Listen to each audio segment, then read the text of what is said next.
Hey, good Tuesday evening, everyone. State Representative Brad Halbrook, founding member of the Illinois Freedom Caucus, joined tonight on this Tuesday night edition of the Illinois Freedom Caucus Roundtable with Leader Chairman Chris Miller and also founding member and treasurer of the Illinois Freedom Caucus, Dan Caucus. Welcome, gentlemen. Good evening. Well, gentlemen, crop maturity looks like it's in full swing. We've had numerous inches of rain over the last several weeks. Yard mowing continues to be at a feverish pace, I think, across central Illinois. And so things are pretty good, except crop prices. And so that's just to be dealt with. But other than that, how are things in your neighborhood, Dan Calkins? Things are, excuse me, yeah, great to be with you again, Brad. Boy, these Tuesday evenings roll around pretty quickly. It's great. All's well here in the 88th district. We're out in the district working and answering the phones as people need a little help. But driving around yesterday up in B Mint, and yeah, you're right. The crops, the bean and corn crop looks fabulous. Mm-hmm. But we were up at the bank in B Mint yesterday talking to some of our constituents, and Randy Hultgen, who is the head of the bankers. I don't know which one. It's not really a union. I guess it's their trade group. Mm-hmm. Was talking about some things that happened in the last legislative session that's given them fits, and I'm sure we can talk about that another time. But people are getting out and about, so things look good. Yeah, exactly. Well, Chris, it's State Fair time, and I know you've already been to the State Fair, and we may maybe another day or two here yet this week. So what's on your mind? What have you been working on? Well, I actually went to Ag Day, which was a good time, was had by all, and got to meet a lot of old friends and make a few new ones. And yesterday I actually ran down to Charleston there about 9:30. There was a ribbon cutting for a new small business in town, which that's pretty amazing that we could have a new small business open here in the People's Republic of Illinois. And then the Angus show was yesterday, and it didn't start till after lunch, so I ran over to that and had a good time. Met the junior miss from Champaign County. She was 6 years old, and she came up to me and introduced herself and wanted to know if I was Donald Trump. I said, "Well, I hate to disappoint you, but no, I'm not." I said, "I'm much better looking than Donald Trump." Did you have bullet holes in a suit or something? Maybe she was picking up on. Well, I was cleaned up and stuff, but nothing that would make me think that I was Donald Trump when I went to the state fairgrounds. But that was fairly entertaining. Her mom said I tried to tell her that you weren't Donald Trump, that she wouldn't take no for an answer. So that was fun. But Okay. a good Angus show. Enjoyed seeing some old friends there also, and Good. so it was all good. Excellent. Well, gentlemen, with that, let's get right into our topic of the day here. We'll see if we can pull this slide set up. So we're going to talk about going back to school and education shortfalls in the state of Illinois. If anybody has listened to us much in the past, they know that we bang the drum a lot about education outcomes and about spending. But here's a chart that kind of lays it out over the last 5 years. Evidence-based funding that went into effect. I think it was signed into law in 2017. So fiscal year 2018. So we've had this for 5 years now, headed into the 6th year. Gentlemen, what sticks out to you about what we see here on this evidence-based funding formula, proficiencies and outcomes? What sticks out to you guys here on this chart? Well, that was a quick answer. more money and worse outcomes. I mean, this is a trend in Illinois that's we've got a problem with. Right. I'm gonna have to block myself off here for a second. My wife is desperately trying to reach me, Brad, and I don't know how Oh, well, you, the troubles of live. So with that, Dan, go ahead. would you So can you mute me, Brad? yeah, bear with me here. Yeah, thank you. I apologize. She called 3 times.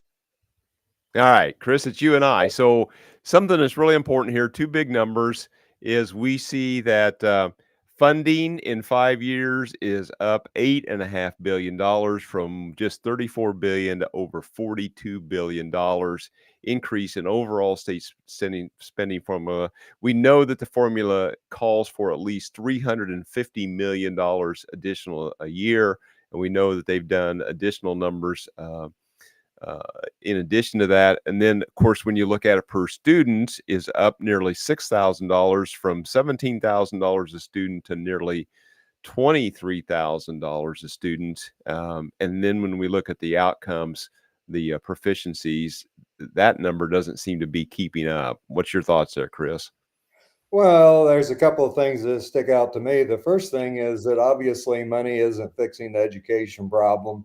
That's the first thing that I see, and it'll never fix it until we get back to the basics of teaching, reading, writing, and arithmetic, rather than trying to raise the next generation of Democrat activists. And Mm-hmm. I mean, fundamentally, that's the problem: is that we have forgot the basics and the fundamentals, and it all builds upon each other. And if a business had this track record, they would be shutting the doors and shuttering the windows. And so, Mm-hmm. that's what we're dealing with here. Money won't fix us. The only way that this gets fixed is through competition for educational dollars. And when that happens, it will be a miracle transformation of the government education system. Yeah.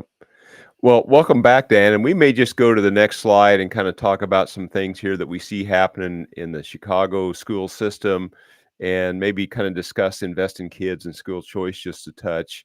So, gentlemen, I think this slide kind of tells a story about how we just are not getting kids educated. Dan, you've talked a lot. You have real world firsthand experience there in Decatur.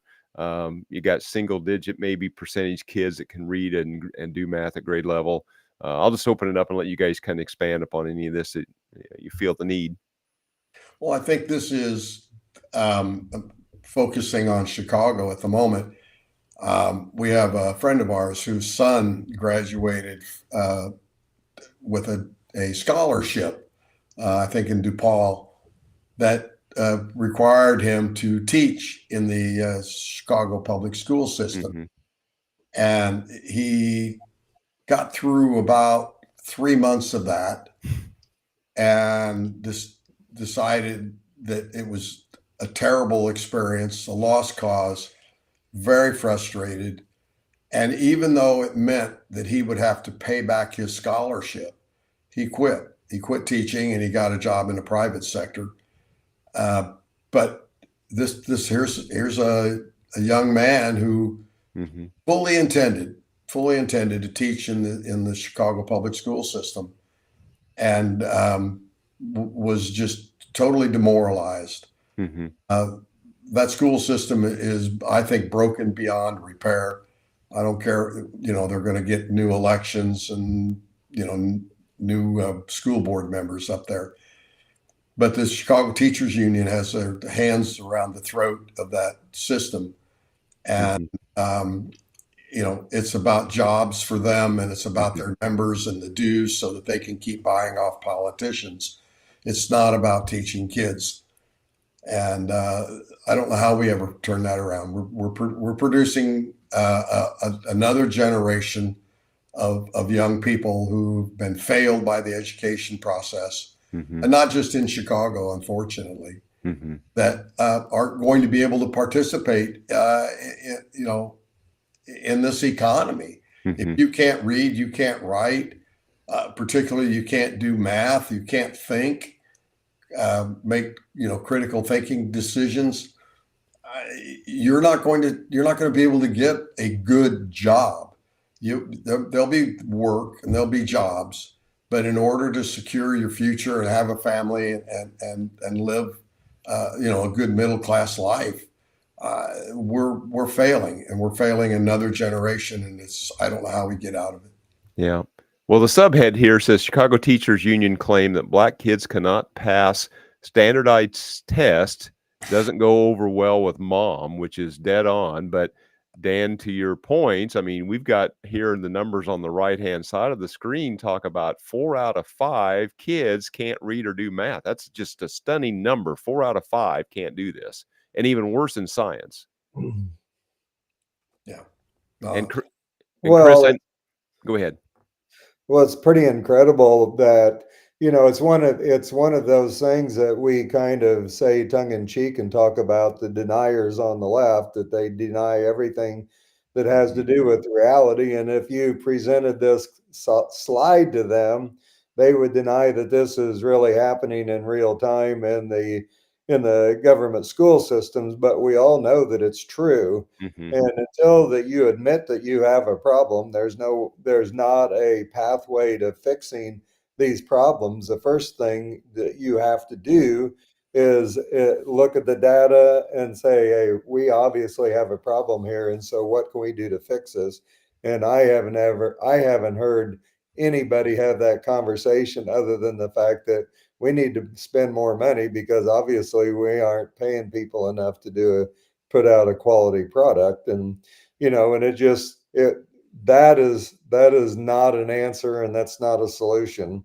And like I said before, you fix this through competition for dollars, and the dollars need to follow the student. And we saw them in real time about how cruel that they can be and what a death grip they have on indoctrination here in the state of Illinois, as we watched them let the Invest in Kids Act sunset and left over 9,000 kids that were currently in the program in failing school, sending them back to failing systems.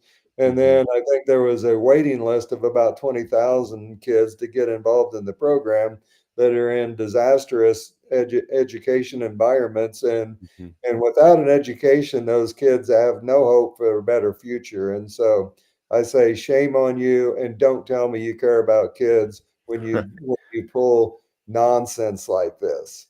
Right. Well, last year or this year that we're in, we've saw well over 24 states either add new school choice programs or expand current ones, and Illinois goes the exact opposite way, just because they're beholden to the teachers unions, both Chicago public school teacher unions and throughout the rest of the state.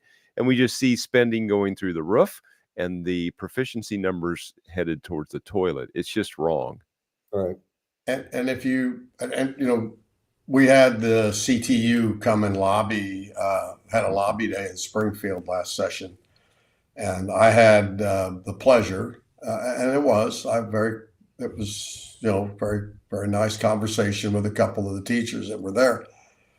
And my point was that, if you want more money, produce the outcomes. Mm-hmm. I'm happy to pay teachers a great salary if they're producing learned students. Mm-hmm. And her response was, well, it's not the teacher's fault. We've got great teachers. It's kids, it's their home life, it's their families, it's everything but the education system that is failing. And yet they continue to push an agenda, pay politicians to promote their agenda that has nothing to do with education. So I don't know how. And I think that's what's important is all of these policy discussions we have impacts on the family, whether it's some economic policy or whatever the case might be. It has impact on families, and evidently it's not making it any better, or we would see a change in these numbers. Yeah. Well, one thing that they need to take, one of the ways that they failed is that they need to get back to some of the basics of teaching excellent character, and character needs to be first and foremost, because it's a fundamental plank in the education process. Is that kids need to learn about being trustworthy, loyal, helpful, friendly, courteous, kind, obedient, cheerful, thrifty, brave, clean, and reverent. They need to be truth tellers. But all those things can be cultivated through good literature and putting good things in the minds of the youth and big ideas.